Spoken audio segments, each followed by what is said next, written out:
In this section of the video, we are going to be exploring the customization menu and options in Google Chrome.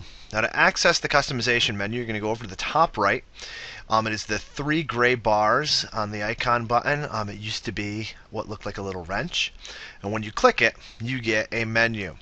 Now, there's many options on this menu to customize your browser. Now, the top section has to do with bookmarks and opening links in a new window or a new tab. The next one is the edit section. This has a lot of the things we usually right click for cut, copy, and paste. The next one is zoom, which is actually really helpful. You can zoom in on your page by clicking the plus sign and making what's on the screen larger. This is great if there's a small section of page you would like to make your audience better able to see. Also, if you have someone who has an eyesight issue, this can increase the size of the browser so that it's easier to use. You need to be aware, though, if you have it zoomed in to anything other than 100%, you may sometimes see errors when you're trying to select something where it seems like the cursor is just a little bit off from where you're trying to point it. But when you go back to 100%, it usually fixes all those errors. The next section is the Save Page As. This is basically a way you can save the page, and it'll save a HTML file offline. Now, the Find tool is pretty handy. If you click Find, what this will do is open up a tiny search window up here that will let you search for different things. I'm going to search for the word awesome. And when I start clicking the word awesome, you'll see on the page anything that matches that Find item is now highlighted. So if you're ever navigating to a page and there was, the search result in Google showed you that the web page you're looking at has what you're looking for, click that and it will highlight it on the page and you're better able to find it. I'm just going to close that. I'm going to go back to the customization menu. Now, underneath print, this is where you're going to print anything on your web page.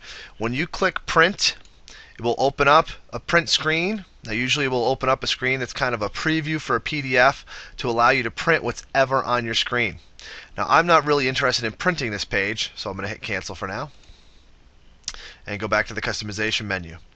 Now, the Tools menu. This menu is very handy. This is where you're going to find a lot of the stuff you're going to use. When you click on Tools, it gives you these choices. Create an application shortcut. That means if you're somewhere on a web page, you can create a shortcut to it that will show up on your desktop.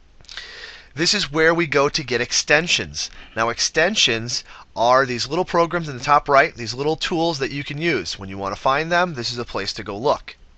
The Task Manager, when you click on this, it'll give you kind of a look at all the different windows that you have open and what's running, what's using your computer, different browsers. I can see my email and the different windows, what they're doing, how much memory they're taking. It's also a place where you can end those processes. But this is the Tools area. Now, at the bottom, the encoding, view source, developer tools, those are all things that are more advanced. We're not going to really use in our day-to-day. Now, underneath the customization menu, you have history. This is going to show you all the websites you've been to. If I keep going, downloads. Anything you've clicked on to download a file. If you can't find it, it's in the downloads folder. But this page will give a record of anything you've downloaded, so you can download it again or find anything you've downloaded. Now, if you look at this, I haven't downloaded anything since I've last cleared my browser out. Now, this next one is the signed in, and it shows me signed in as P. Hochsprung at queensburyschool.org. That means I am signed into Google Chrome using my Gmail account for school. Now, this is something you want to do. When you are signed in with your account, what happens is Google Chrome saves all of your settings with your account. That means any bookmarks I make, any pages I've visited, any extensions or apps I install. If I do that while I'm signed in, what happens is the next time I go to a different computer and I sign into Google Chrome, it'll take a couple minutes, but Google Chrome will take everything I've done on my original computer and bring it up there. The goal is to have your experience on one computer exactly the same as on another. So this is very nice. This eliminates that situation where you found something on your home computer and made a bookmark and thought it was really good and then weren't able to find it the next day because you're on your school computer. By using the Google Chrome syncing option, you now have basically one place, at home or at school. When you save stuff, it's going to appear in both places. It's very handy. Now, the last section is the settings button. Now, we're going to get into the settings in the next section.